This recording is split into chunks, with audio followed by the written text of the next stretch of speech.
Bismillahirrahmanirrahim. Assalamualaikum warahmatullahi wabarakatuh. Perkenalkan, saya Felisa Marani dari jurusan Pendidikan Guru Sekolah Dasar dengan NIM 24129232. Pada kesempatan kali ini saya akan mempresentasikan artikel konseptual saya yang berjudul Stigma Pendidikan Tinggi Tidak Penting, Tantangan dalam Mewujudkan SDGs Pendidikan Berkualitas. Sebelum kita masuk ke dalam inti presentasi saya pada hari ini, apa yang akan saya bahas dalam presentasi kali ini terdapat 4 bagian yang akan saya bahas. Yang pertama, pendahuluan. Pendahuluan ini akan berisikan latar belakang alasan kenapa saya membuat artikel ini. Dan yang kedua yaitu identifikasi stigma. Di sini terdapat 4 bentuk stigma yang masih berkembang dalam masyarakat. Dan yang ketiga, solusi dan relevansi SDGs. Bagaimana strategi konkret dan apa hubungannya SDGs dengan stigma pendidikan tinggi tidak penting. Dan yang keempat yaitu simpulan dan rekomendasi sebagai penutup presentasi artikel saya pada hari ini. Oke, mari kita masuk ke bagian yang pertama, yaitu pendahuluan. Mengapa topik ini sangat penting untuk kita bahas? Kita lihat dari Badan Pustaka Statistika pada tahun 2023. Data dari Badan Pusat Statistika tahun 2023, APK, angka partisipasi kasar pendidikan tinggi hanya sekitar 31,39%. Artinya, dari usia rentan anak muda dari usia 19 tahun sampai 23 tahun, hanya 1/3 lah yang melanjutkan ke perguruan tinggi. Lebih memperhatikan lagi, di sini didapatkan data bahwa Indonesia itu berada pada urutan 47 dari 48 negara mitra OECD. Ditambah lagi dengan angka 50 sampai 60% APK, angka partisipasi Korea Selatan dan Kanada itu tinggi, teman-teman, untuk yang S2 dan S3. Artinya kenapa ini sangat penting untuk kita bahas. Nah, di sini jadi ada sebuah penelitian dia mengatakan bahwa suatu negara itu dia itu maju karena rata-rata warga negaranya itu mempunyai pendidikan yang lebih tinggi. Saya menekankan di sini angka dari presentasi ini sangat diperlukan, teman-teman, karena memang dengan pendidikan itu ilmu-ilmu yang didapatkan di pendidikan tinggi ini tidak ada di ketika kita SD, ketika kita SMP maupun SMA, itu tidak ada, hanya di saat perkuliahan kita ada.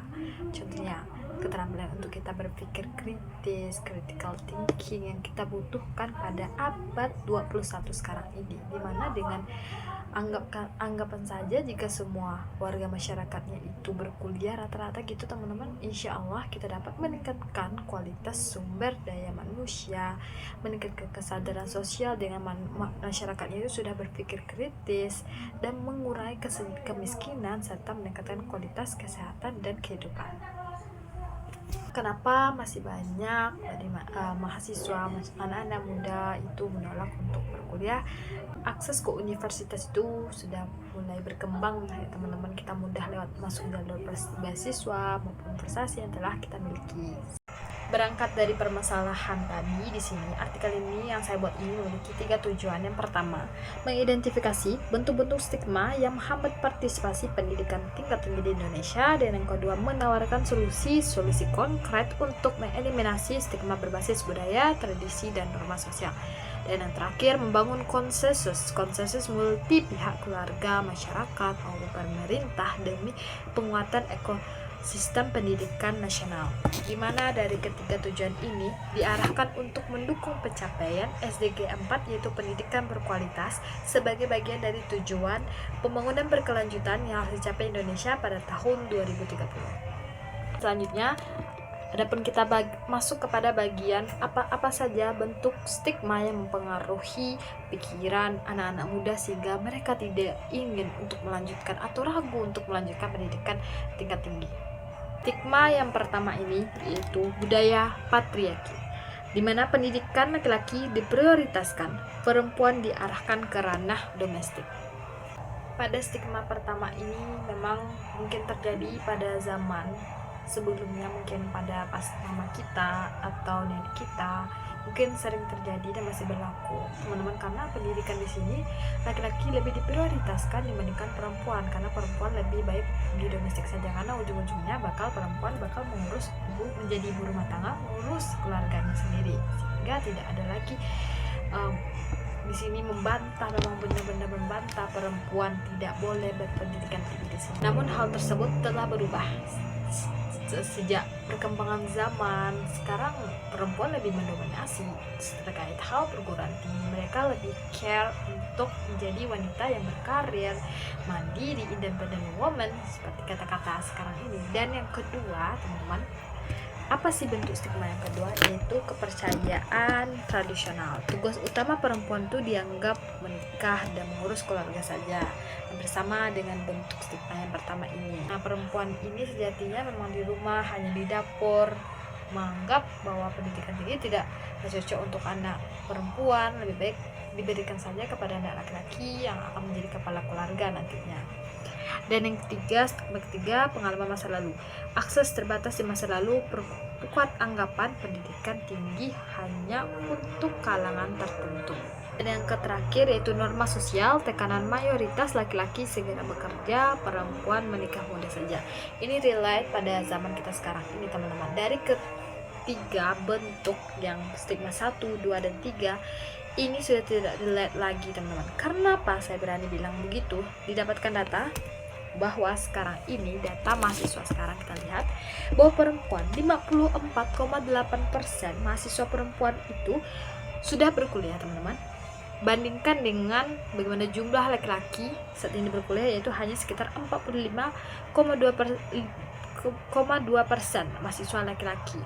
Nah, stigma tradisional bahwa perempuan tidak perlu kuliah mulai terbantah di sini, teman-teman. Namun stigma terhadap laki-laki justru kini menjadi kekhawatiran baru. Jadi sesuai pengalaman kita. Jadi dari sini sudah stigma nomor 1, nomor 2, dan nomor 3 ini sudah terbantah, teman-teman. Karena apa? Kita lihat kenyataannya sekarang, lebih kebanyakan berapa persen perbedaannya ini, banyakkan perempuan yang berkuliah di zaman sekarang.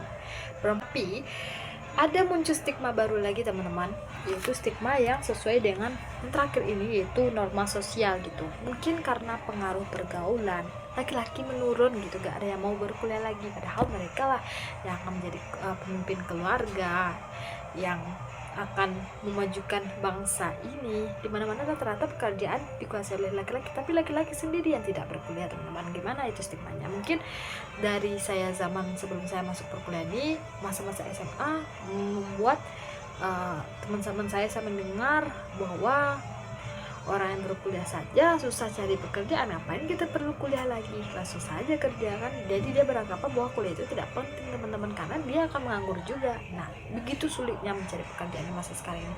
Sudahlah kita berkuliah masih sulit, bagaimana dengan yang tidak berkuliah? Untuk memberantas semua stigma ini, dan adapun stigma nomor 1, 2, 3 ini sudah terbantah, teman-teman, karena perempuan sudah semakin maju, mulai berkarya, mulai cerdas, ceria. Sekarang kita akan menghadapi bagaimana stigma yang nomor 4 ini masih menjalar di zaman sekarang ini. Nah, kita akan masuk kepada bagaimana solusi dan relevansinya dengan SDGs. Yang pertama, internalisasi nilai pendidikan sejak dini. Kita akan mewujudkan, memberikan kayak yang pertama, guru sebagai agen transformasi sosial. Di sini guru sangat berperan penting, teman-teman. Bagaimana tidak? Buktinya sekarang masih banyak anak SMA yang kelas 3, teman-teman, kelas 12 itu masih ragu mereka apakah berkuliah atau tidak gitu, masih ragu. Tidak ada bimbing karena sejak dini itu tidak diarahkan. Sejak dini tidak diarahkan mau kemana, tujuan mereka bersekolah ini mau apa gitu. Mereka tidak diarahkan, mereka tiba-tiba udah ada nih ujian masuk perguruan tinggi, tapi mereka tidak diberikan, tapi ketika pada masa akhir-akhir mereka SMA, seharusnya sudah mulai dari SD, SMP dibangun minat mereka untuk memiliki minat untuk berkuliah gitu, teman-teman. Seharusnya di sana guru sangat berperan penting, karena nyatanya faktanya juga, teman-teman, guru itu banyak sekali tugasnya, bukan hanya mengajar tapi juga mengurus administrasi sekolah. Seharusnya solusi saya juga begini, karena guru yang emang untuk mengajar itu mengajar saja, untuk guru yang mengurus administrasi sekolah itu ada juga guru. Jadi jangan dicampur aduk sehingga membuat pendidikan itu anak menjadi bingung mau ngapain dia habis setelah tamat sekolah gitu kan. Nah, yang kedua, ada bimbingan vokasi dan akademik sejak sekolah dasar yang saya katakan tadi. Dan yang ketiga, relevansi S3 S4.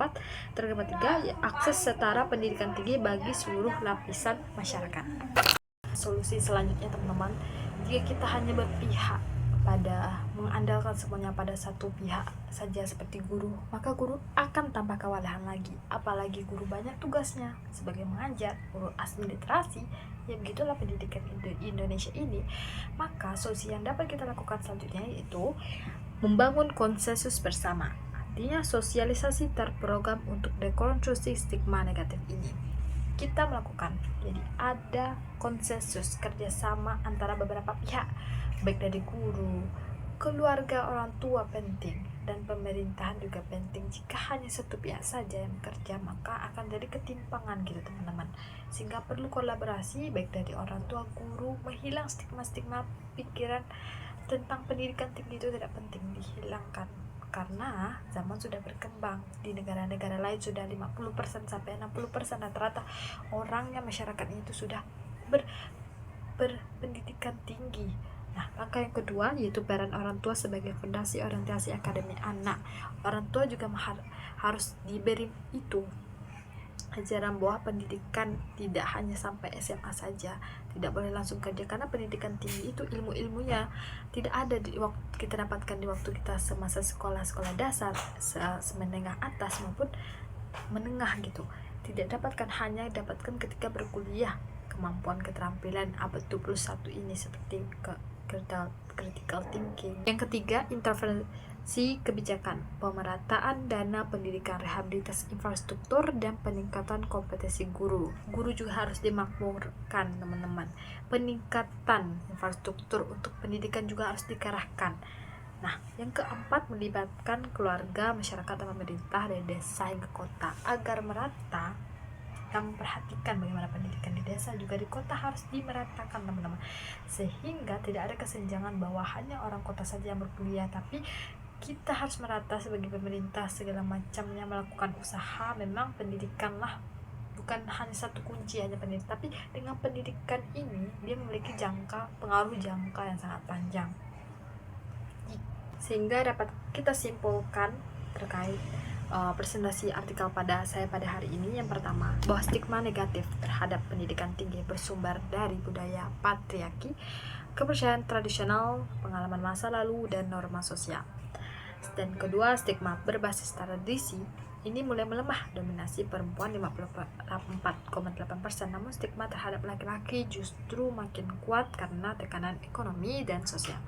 Dan yang ketiga, APK, angka partisipasi kasar 31,39% tahun 2023 masih jauh dari standar negara maju. Indonesia masih berada di peringkat ke-47 dari 48 negara mitra OECD dalam rasio lulusan S2 dan S3. Dan terakhir, penghapusan stigma memerlukan 3 pilar, yaitu transformasi pola pikir, penguatan peran pendidikan, dan konsensus multi pihak untuk mencapai SDG 4 pada tahun 2030 nanti. Nah, adapun saran dan rekomendasi yang saya dapat ajukan, pertama, keterlibatan, mulai dari kita melibatkan pemerintah, yaitu dimana perluaslah kuliah tuh. Nah, stabilkan kurikulum kampanye dekonstruksi stigma nasional. Kedua, institusi pendidikan, bimbingan karir sejak SD, SMP, sosialisasi ke daerah terpencil, perkuliahan fleksibel, dan dari keluarga dan masyarakat, ubah paradigma ke investasi jangka panjang, libatkan tokoh agama atau adat sebagai agen perubahan. Yang keempat, peneliti, kembangkan instrumen pengeluaran stigma terstandarisasi studi komparatif berbasis genre dan wilayah. Semoga rekomendasi ini hanya berdampak optimal bila dijalankan terpadu oleh seluruh elemen bangsa. Nah, terima kasih. Sekian presentasi artikel konsultasi saya, karena menghapus stigma pendidikan tinggi adalah tanggung jawab kolektif seluruh elemen bangsa. Demi Indonesia yang berjaya saing global pada tahun 2030. Saya Lisa Maharani, pamit undur diri. Wassalamualaikum warahmatullahi wabarakatuh.